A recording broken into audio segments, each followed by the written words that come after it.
الله من الشيطان الرجيم. بسم الله الرحمن الرحيم.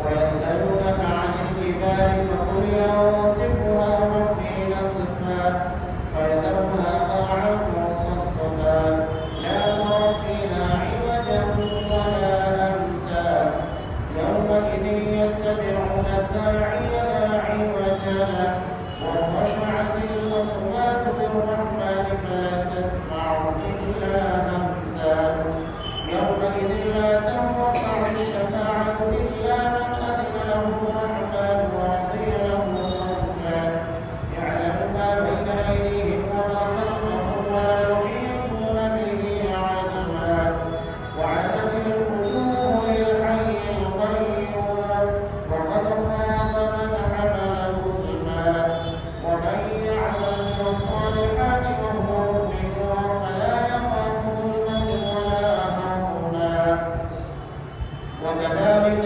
أرسلناه قرآنا عربيا وصرفنا فيه من الوعيد لعلهم يتقون أو يحدث لهم ذكرا فتعالى الله الملك الحق ولا تعجل بالقرآن من قبل أن يقضى إليك وحيه وقل رب زدني علما.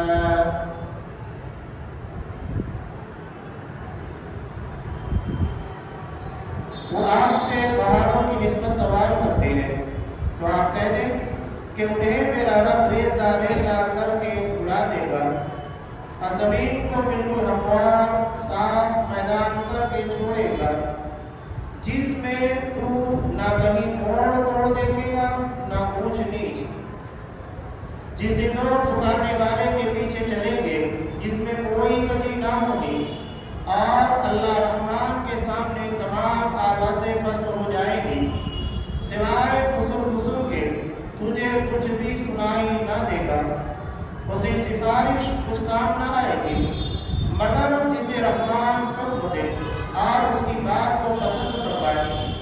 جو کچھ ان کے آگے پیچھے ہے اسے اللہ ہی جانتا ہے، مخلوق کا علم اس پر حاوی نہیں ہو سکتا۔ تمام چہرے وہ زندہ اور قائم دائم مدبر اللہ کے سامنے کمال عاجزی سے جھکے ہوئے ہوں گے۔ یقیناً وہ برباد ہوا جس نے ظلم لاٹ لیا، اور جو نیک اعمال کرے اور ایمان والا بھی ہو تو نہ اسے بے انصافی کا کھٹکا ہوگا نہ حق تلفی کا۔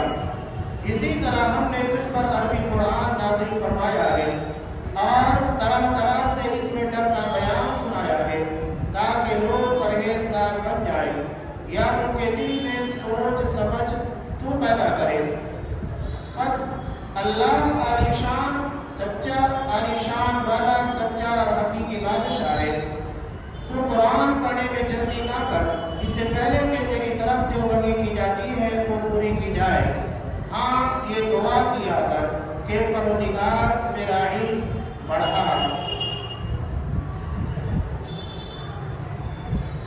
سورہ طٰہٰ آیت نمبر 105 سے آیت نمبر 114۔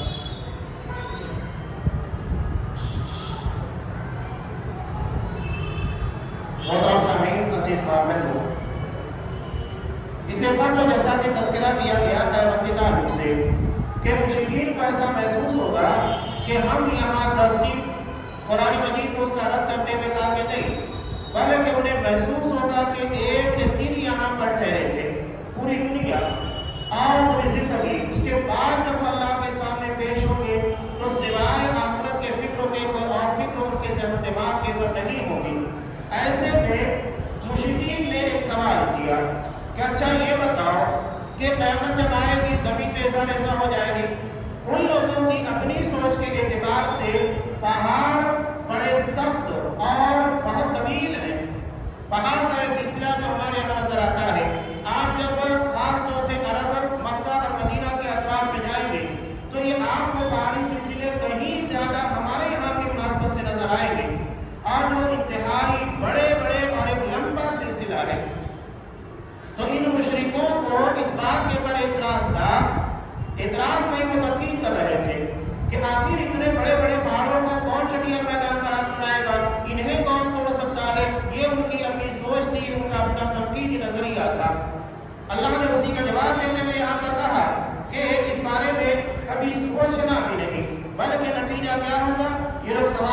ہیں یسألونک عن الجبال، پہاڑوں کے بارے میں، تو ان سے کہو فَقُلْ يَنْسِفُهَا رَبِّي نَسْفًا، انہیں تو میرا رب ریزہ ریزہ کر دے گا۔ تم پہاڑوں کی بات کرتے ہو، اللہ کی قدرت کے سامنے ساری چیزیں بے معنی ہیں، ریزہ ریزہ کر کے رکھ دیا جائے گا۔ اور ان چیزوں کا تذکرہ قرآن مجید میں کئی الگ الگ مقامات کے پر ہے۔ کہیں یہ کہا گیا کہ وہ دھنے ہوئے خون کی طرح اڑ رہے ہوں گے، یعنی ریزہ ریزہ بننے کے بعد ایسا نہیں کہ زمین پر ہوں گے، بلکہ وہ ہوا کے اندر بکھرے ہوئے ذرات کی طرح اڑ رہے ہوں گے۔ یہ پہاڑوں کا عالم ہوگا۔ اس کے بعد اللہ نے کہا فَيَذَرُهَا قَاعًا صَفْصَفًا، اور زمین کو بالکل ہموار صاف میدان کر کے چھوڑ دے گا۔ پوری زمین بالکل صاف ہموار میدان کی طرح ہوگی۔ اور قیامت کے دن جو زمین ہوگی، اللہ نے سورہ ابراہیم کے اخیر میں ان چیزوں کے بارے میں تذکرہ کر دیا، یوم تبدل الارض غیر الارض، کہ قیامت کے دن یہ جو زمین ہے، اس زمین کو بدل دیا جائے گا، ایک نئی زمین اللہ پیدا کرے گا اور اسی کے اوپر تمام انسانوں کو محشر میں جمع کیا جائے گا۔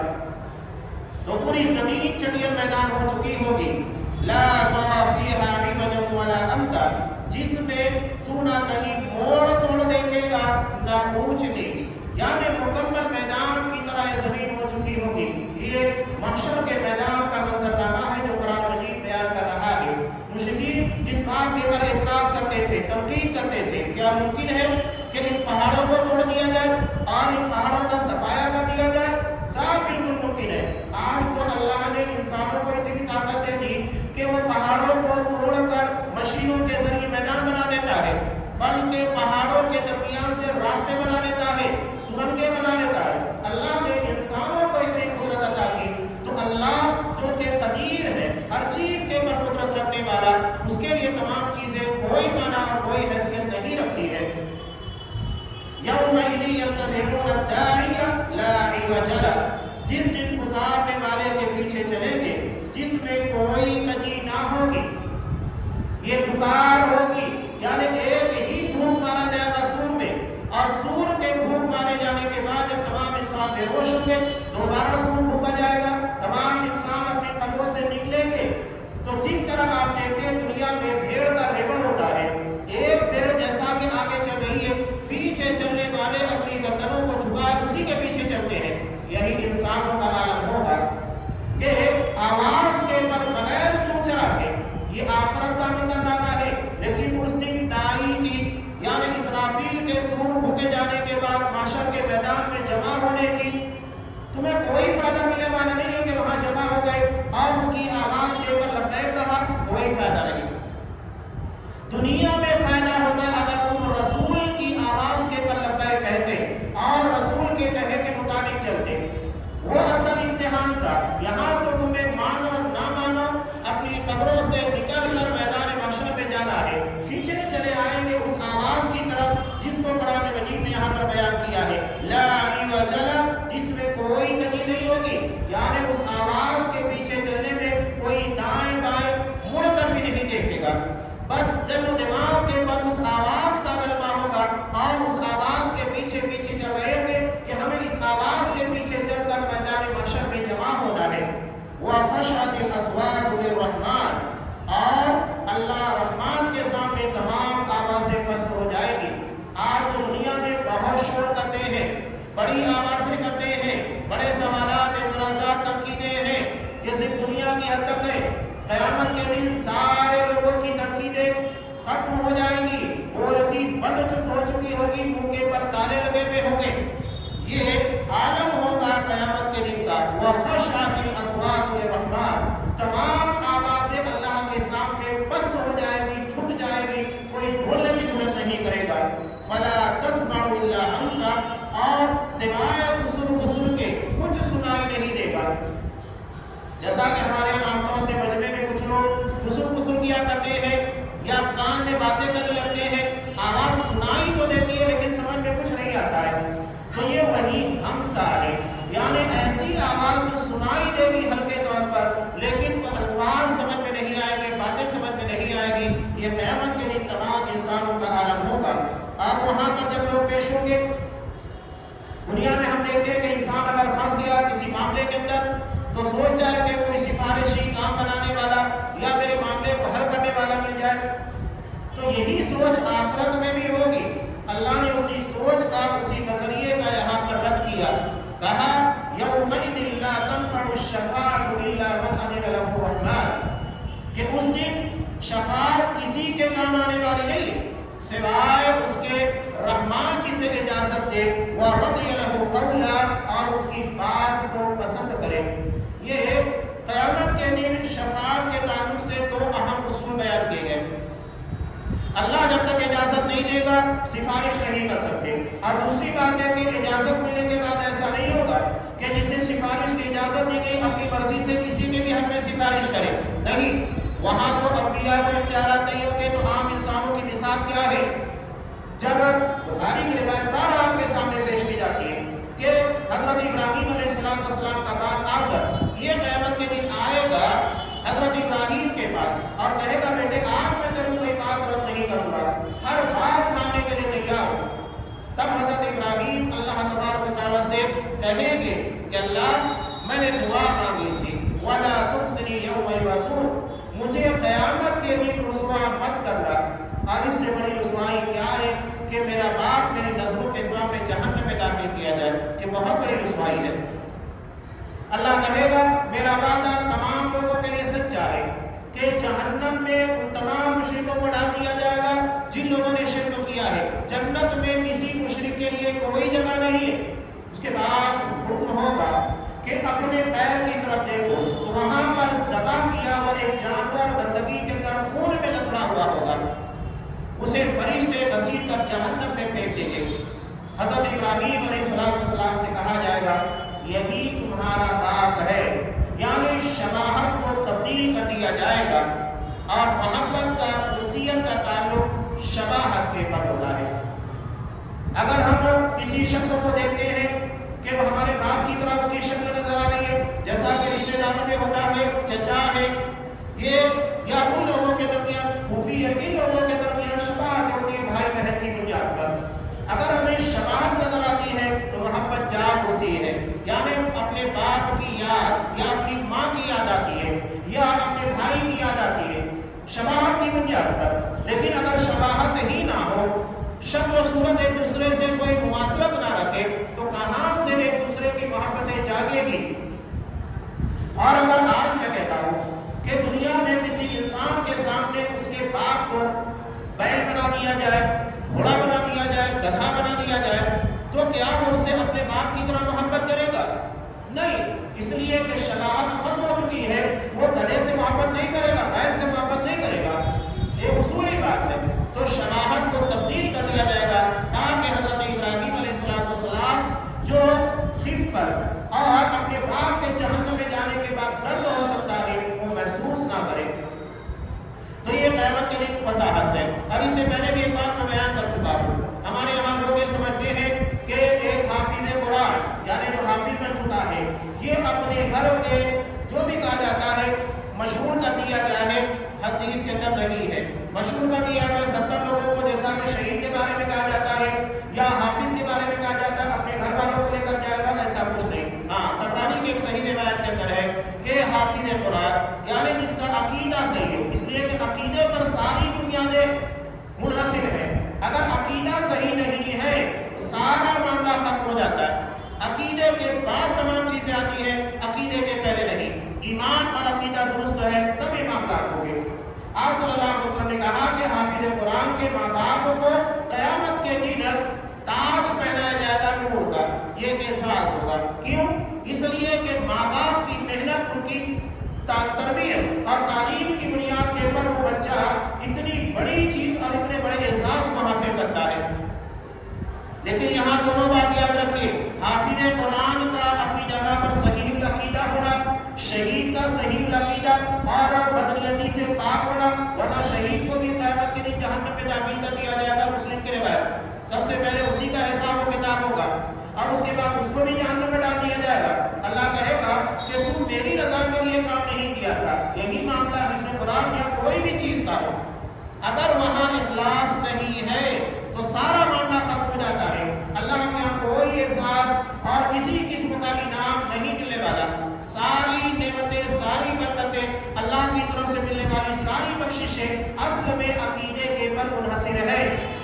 عقیدہ صحیح ہے تو سارے احساسات ملیں گے، اور عقیدہ درست تو نہیں ہے تو کوئی احساس کوئی انعام اللہ کی طرف سے ملنے والا نہیں ہے، تو یہ شہید کا معاملہ ہو جائے گا۔ تو یہ جو لوگوں کے درمیان مشہور ہے اتنے سارے لوگوں کو جنت میں لے کر جائے گا، ایسا کچھ نہیں، ورنہ ایک نبی کو کتنا بڑا احساس، اور نبی کے بارے میں تو شبہ نہیں، یقیناً وہ جنت میں جانے والے، اس کے بعد انہیں اجازت مل رہی ہے، قرآن کہہ رہا ہے، لیکن سفارش کرنے کے بعد اپنے باپ کے حق میں قبول نہیں ہوگی، چاہے جائے کہ کوئی اور مشرک کے حق میں ان کی شفاعت کو قبول کیا جائے۔ تو شفاعت کے تعلق سے قرآن مجید نے دو اہم اصول بیان کیے۔ پہلی بات، من اذن لہ الرحمن، رحمان جسے اجازت دے، بغیر رحمان کی اجازت کے شفاعت ممکن نہیں ہے، اور اللہ کسے اجازت دے گا؟ جو صحیح العقیدہ ہوگا، جو توحید کے پر ہوگا، مشرک کے بارے میں صاف اللہ کا اعلان ہے کہ اس کے لیے اللہ تبارک و تعالیٰ کسی قسم کی بخشش کا اہتمام نہیں کرے گا، اسے ڈائریکٹ جہنم میں جانا ہے، کوئی اہتمام نہیں ہوگا اس کے لیے۔ اور دوسری چیز جسے اجازت دی جائے گی، وہ رضی لہ قولا، بات ایسی کہے جو اللہ کو پسند آئے، یعنی بات بھی اصولی ہونا چاہیے، جس کے حق میں سفارش کر رہا ہے حقیقت میں احساس بنتا ہے، حق بنتا ہے تو اس کے لیے سفارش کی جائے۔ یہ دو چیز اہم ہے شفاعت کے باب میں۔ یعلم ما بین ایدیہم وما خلفہم، اللہ ان کے آگے پیچھے ہے، اللہ اسے جانتا ہے، مخلوق کا علم ان تمام چیزوں کے پر حاوی، اللہ کا علم مخلوق کے تمام حالات کے پر حاوی۔ یہاں ایک بہت اہم بات قرآن مجید نے کہی، اللہ نے جو کہا رحمان کی اجازت، اور اللہ جس بات سے راضی ہو وہ کہے۔ انسان ظاہری اعتبار سے کسی کے اوپر بھی یقین کر سکتا ہے، جی کہ ہمارے سامنے نماز پڑھتا ہے، روزے رکھ رہا ہے، تو ہم اس کے لیے سفارش کریں، اسے اچھا مانتے، لیکن اس کے دل میں کیا ہے، ہماری نظروں سے ہٹ کر وہ کیا کام کرتا ہے، شرک و بدعت خرافات کے اندر ملوث ہے، نیتوں کے اندر اخلاص ہے کہ نہیں، یہ ہم نہیں جانتے۔ اللہ ان ظاہری باطنی تمام چیزوں کو جانتا ہے، اس لیے جب وہ اجازت دے گا اسی کے حق میں دے گا جو حقیقت میں شفاعت کا مستحق ہوگا۔ ہمارا علم ناقص ہے، اللہ کا علم کامل ہے، لہذا کامل علم والا اجازت دے گا کہ اس کے حق میں سفارش ہونی چاہیے۔ وَلَا يُحِيطُونَ بِهِ عِلْمًا، مخلوق کا علم اللہ تبارک و تعالیٰ کے معاملات کا ادراک نہیں کر سکتا، اس کا احاطہ نہیں کر سکتا۔ وَعَنَتِ الْوُجُوهُ لِلْحَيِّ الْقَيُّومِ، تمام چہرے اس زندہ اور قائم دائم مدبر اللہ کے سامنے کمال عاجزی سے جھکے ہوئے ہوں گے۔ جو دنیا میں تو شریعت کی باتوں سننے کے بعد، دین کی طرف دعوت دینے کے بعد بڑے اکڑتے تھے، منہ پھیر لیا کرتے تھے، بڑی بڑی باتیں کیا کرتے تھے، بڑکے دکھاتے تھے، اپنے آپ میں تکبر گھمنڈ کا مظاہرہ کرتے تھے، اور قیامت کے دن کیا ہوگا؟ گردنیں جھکی ہوئی ہوں گی۔ وعنت الوجوہ، سارے چہرے اللہ کے سامنے جھکے ہوئے ہوں گے، لیکن اس دن چہروں کو جھکا کر کوئی فائدہ نہیں، سر تسلیم خم کر کے کوئی فائدہ نہیں۔ اصل سر تسلیم خم کرنا دنیا میں ہے، اللہ اور اس کے رسول کی باتوں کے سامنے جو اطاعت و فرما برداری کا مظاہرہ ہوتا ہے، یہ اصل اطاعت ہے جو قیامت کے دن کی رسوائی اور جھکے ہوئے چہروں کو ذلت سے بچانے میں کام آنے والی ہے۔